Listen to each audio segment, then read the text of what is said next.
Hello and welcome back to our channel ISKCON Blantyre.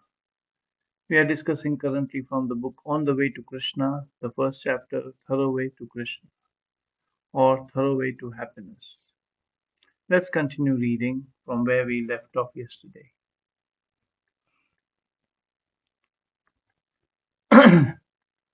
Atindriyam means that we have to transcend these material senses before we can appreciate real happiness. Ramante yogino nante satyananda chidatmani. The yogis who are aspiring after spiritual life are also tasting enjoyment by focusing on the supersoul within. If there is no pleasure, if there is no enjoyment, then what is the point of going to so much trouble to control the senses? What kind of pleasure are the yogis relishing if they are taking so much trouble? That pleasure is ananta, endless. How is this? The spirit soul is eternal and the Supreme Lord is eternal. Therefore, reciprocation of their loving exchanges is eternal. One who is actually intelligent will refrain from the flickering sensual enjoyment of this material body and fix his enjoyment in the spiritual life. His participation in spiritual life with the Supreme Lord is called Rasa Leela. Yes, we see how cheaply the Bollywood is making the spiritual love of Rasa Leela. They're making all sorts of songs and all sorts of obscene dances about Ras Leela without understanding what it really is.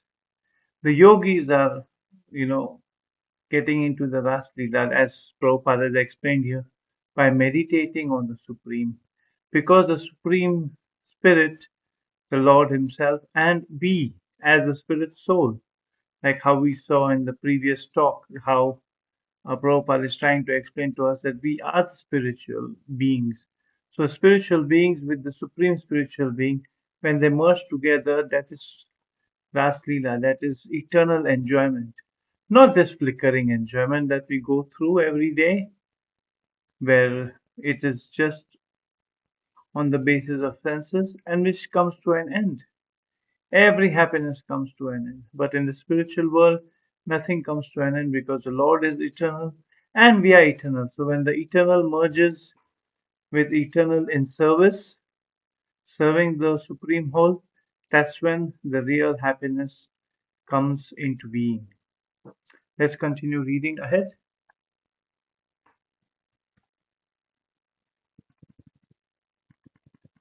We have sorry, we have often heard of Krishna's Ras Leela with the cowherd girls in Vrindavan. It is not like ordinary exchanges that takes place between the material bodies. Rather, it is an exchange of feelings through spiritual bodies. One has to be somewhat intelligent to understand this. For a foolish man who cannot understand what real happiness is, seeks happiness in the material world.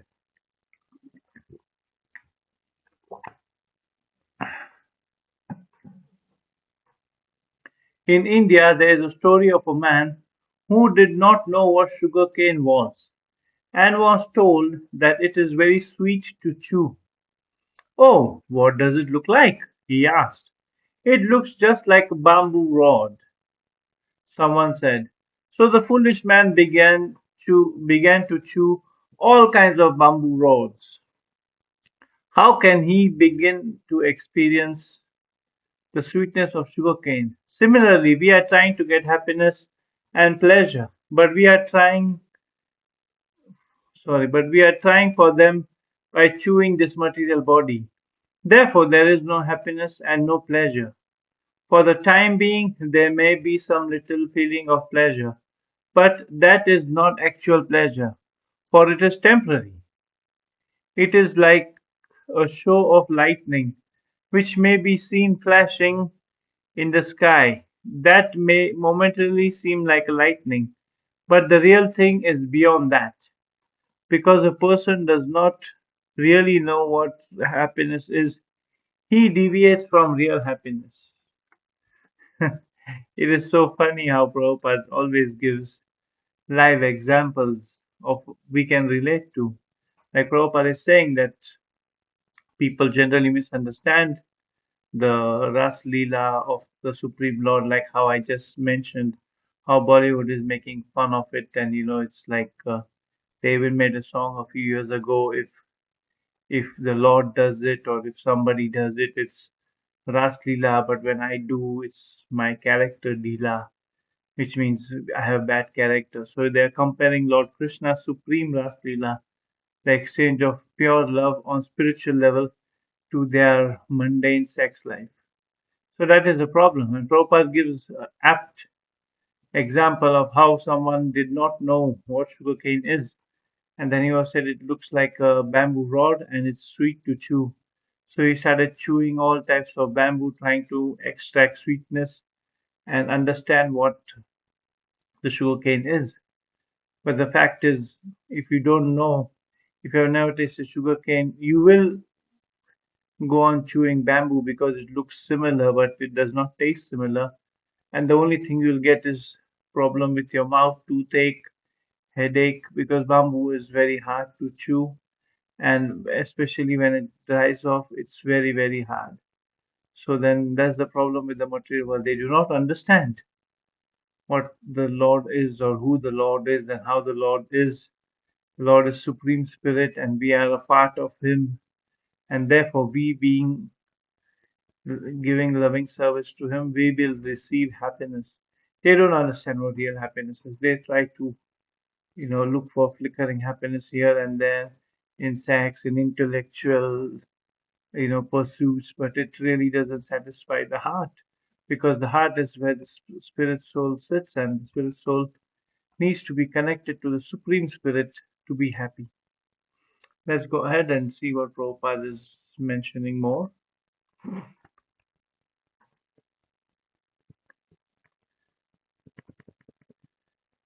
The process for establishing oneself in real happiness is the process of Krishna consciousness. By Krishna consciousness, we can gradually develop our real intelligence and naturally enjoy relishing spiritual happiness as we make spiritual progress. As we begin to relish spiritual happiness, we proportionately abandon material happiness. As we make progress in understanding the absolute truth, we naturally become detached from this false happiness. If somehow or other one is prompted or promoted to the stage of Krishna consciousness, what is the result? Sorry. Yam labdva chaparam labham manyate nadhikam tataha. Yasmin sito na dukkhena guruna api vicharyate. Upon gaining this, he thinks that there is no other greater gain or no greater gain. Being situated in this position, one is never shaken, even in the midst of great difficulty.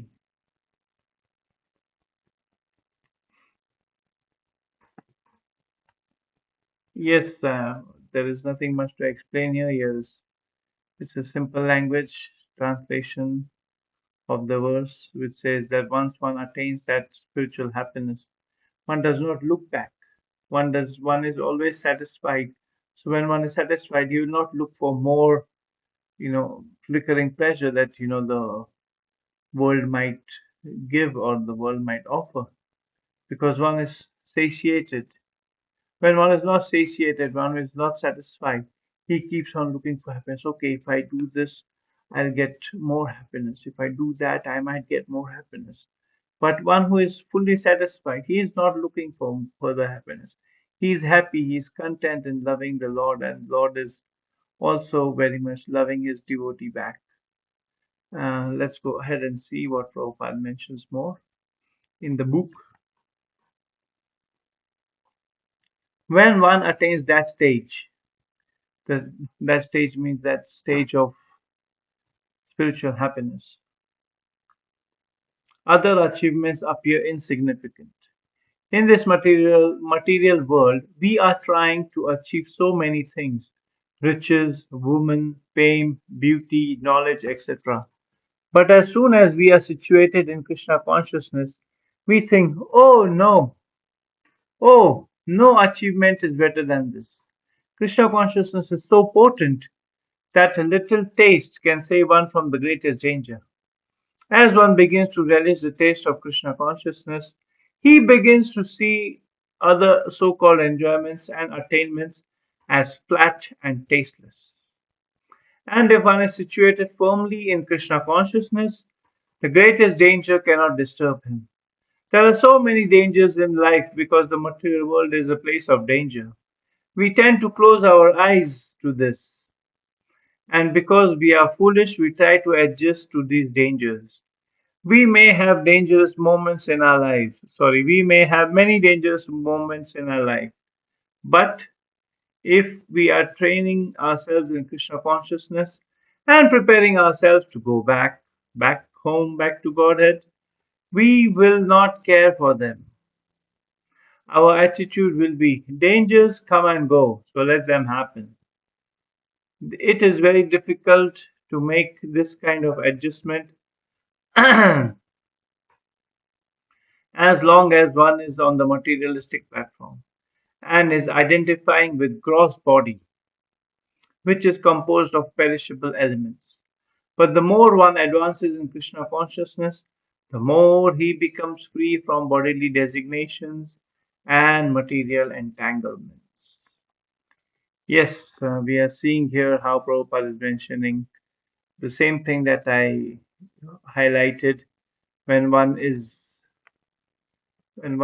having spiritual happiness, he is definitely going to look over the material happiness, which is temporary, flickering, that does not satisfy the self. And Prabhupada is mentioning how this world is full of misery, and we are all just trying to be happy. Bhagavad Gita is mentioning similar thing in one of the verses, and it is saying this world is dukkhalayam or shashvatam. Alay means ocean. This whole world is like an ocean of misery. And if the maker has mentioned that this world is full of misery, whatever we do, it's not going to be changing anything. So in this world of misery, we are trying to be happy, which is a very wrong thing to do because we will never be happy because this world is meant to be, miserable. And the more we take shelter of God, the more we will be happy. The less we take shelter of God, the less we'll be happy because our soul is not really happy when we are running around trying to chase material happiness. But when we do spiritual happiness with the Lord, the soul tends to seek and also be very, very peaceful, calm, and all the things necessary to live a peaceful life. Let's read for another 2-3 minutes and see where we go.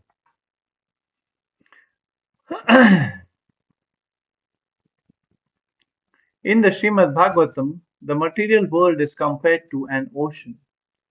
Within this material, within this material universe, there are billions and billions of planets floating in space, and we can imagine how many Atlantic and Pacific oceans are there. In fact, the whole material universe is likened to a great ocean of misery, an ocean of birth and death. In order to cross this great ocean of nescience, a strong boat is needed, and that strong boat is the lotus feet of Krishna. We should immediately get aboard that boat.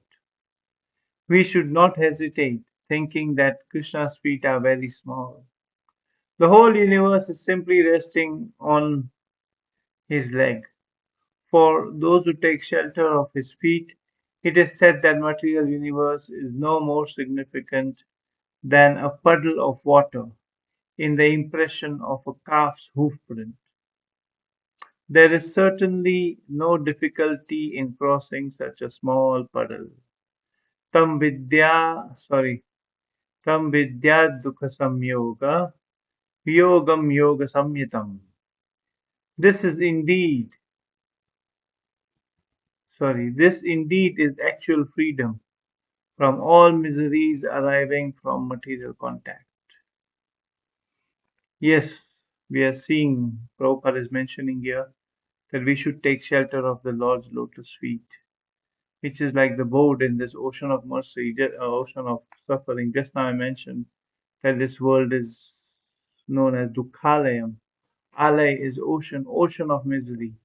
And Prabhupada is mentioning how Lord Krishna's feet or the Lord's lotus feet are like the boat. So as soon as we get into the boat, we are not worried about drowning in this miserable ocean. So I request everybody to, chant Hare Krishna and, take shelter of the Lord's lotus feet, which is like the boat in this miserable ocean of material existence, and cross over and live with the Lord happily in the spiritual kingdom. Hare Krishna. Please like and subscribe to our channel for similar beautiful content. Hare Krishna. See you very soon.